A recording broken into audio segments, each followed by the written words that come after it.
Hi అండి. ఇవాల్టి వీడియోలో మెంతికూర రైస్ ఎలా చేయాలో చెప్తాను. ఇదైతే ఆరోగ్యానికి చాలా మంచిది. అలాగే చాలా టేస్టీగా కూడా బాగుంటుంది. ఇది ఒకసారి ఇలా అయితే చేయండి. మీరు లంచ్ బాక్స్ కావచ్చు, ఆఫ్టర్నూన్ లంచ్ కావచ్చు, ఇది బాక్స్కి అయితే హ్యాపీగా అయితే పట్టుకెళ్ళిపోవచ్చు. ఇది మాత్రం చాలా టేస్టీగా ఎలా చేసుకోవాలనేది మాత్రం నేనైతే చెప్తాను అనమాట. ముందుకైతే వీడియోలోకి వెళ్ళిపోదాం. ఇవాల్టి వీడియోలోకి వెళ్ళే ముందు మా వీడియోస్ షేర్ చేసి సబ్స్క్రైబ్ చేసి లైక్ చేయండి. మరిన్ని వీడియోస్ కోసం కామెంట్స్, మీకు ఏ వీడియోస్ కావాలన్నా కామెంట్ చేయండి. నేను ఆ వీడియో అయితే ఖచ్చితంగా అయితే చేస్తాను. ఇది మెంతికూర ఒక కట్ అయితే నేనైతే ఇక్కడ తీసుకుంటున్నానండి. ఇది చిన్నగా నీట్గా కట్ చేసుకొని కడిగి ఆరబెట్టుకోవాలి. ఇలా ఆరబెట్టుకొని పక్కన పెట్టుకున్నాము. ఇప్పుడు దీంట్లో నేను 10 పచ్చిమిరపకాయల వరకు అయితే వేసుకుంటున్నాను. అలాగే దీంట్లో వెల్లుల్లి, కొంచెం అల్లము,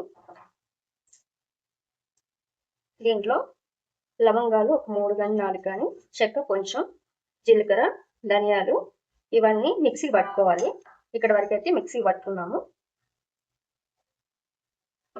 ఒక మిక్సీ జార్ తీసుకొని అల్లం, తెల్లగడ్డలు, ధనియాలు, జీలకర్ర, చెక్క, లవంగం, ఇవి పచ్చిమిరపకాయలు ఒక 10 కానీ 12 కానీ మీకు కారం తగినట్టు వేసుకోవాలి. అలాగే మెంతికూర కూడా వేసుకొని ఇదంతా మిక్సీకి పట్టుకున్నాను. ఇదైతే మిక్సీకి అయితే పెట్టేశాను.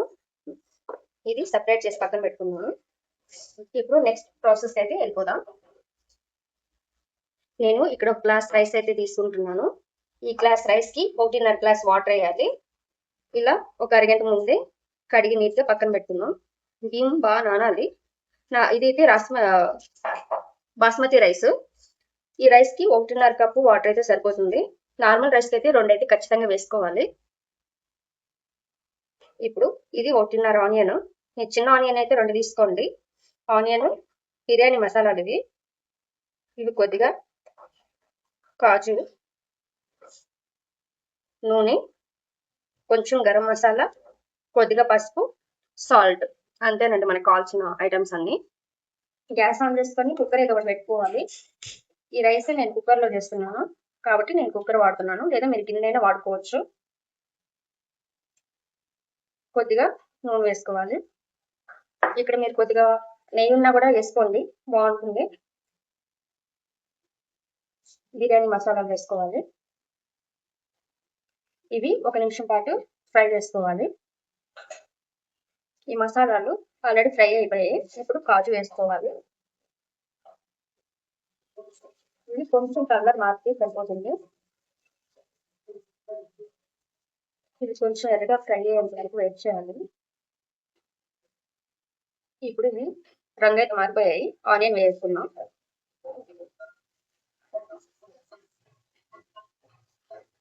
ఆనియన్ కొంచెం ఎర్రగా ఫ్రై అయ్యేంత వరకు ఫ్రై చేసుకున్నాం.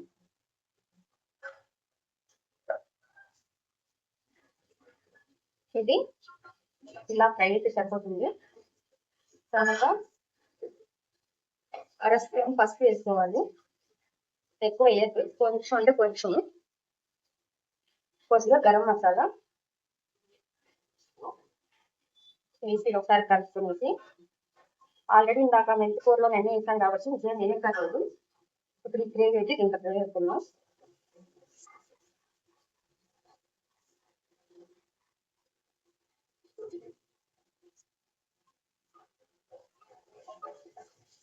ఇది అడిగట్టకుండా కలుపుకోవాలి.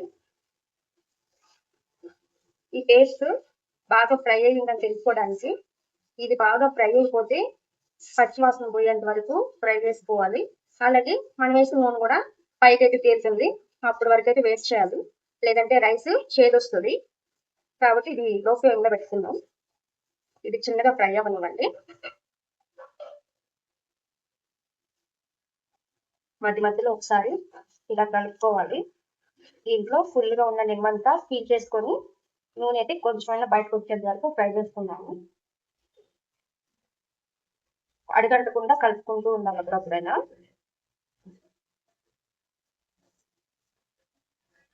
ఒక స్పూన్ సాల్ట్ వేసుకోవాలి. వేసుకొని ఒకసారి కూడా కలిపేసుకొని వాటర్ అయితే వేయద్దాం. ఆల్రెడీ బాగా ఫ్రై అయిపోయింది. నేను ఇక్కడ 1.5 గ్లాస్ వరకు వాటర్ వేస్తున్నాను. ఒకసారి బాగా కలుపుకొని ఉప్పు చెక్ చేసుకోండి.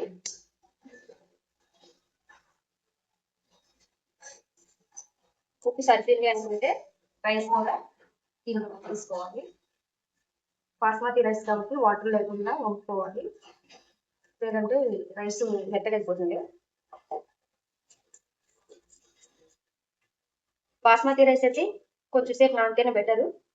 ఒకసారి చూసుకోండి. ఇలా ఒకసారి బాగా కలిపేసుకొని మూత పెట్టి 2 విజిల్ వచ్చేంత వరకు ఉడికించుకోవాలి. ఒక 2 విజిల్ వచ్చేంత వరకు వెయిట్ చేద్దాం.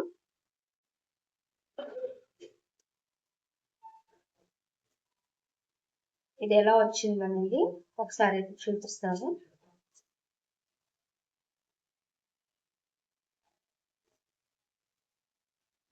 చాలా బాగా వచ్చింది రైస్. టేస్ట్ ఎలా ఉందనేది నేనైతే చూపిస్తాను అన్నమాట. మీరు ఒకసారి ఇలా అయితే ట్రై చేయండి.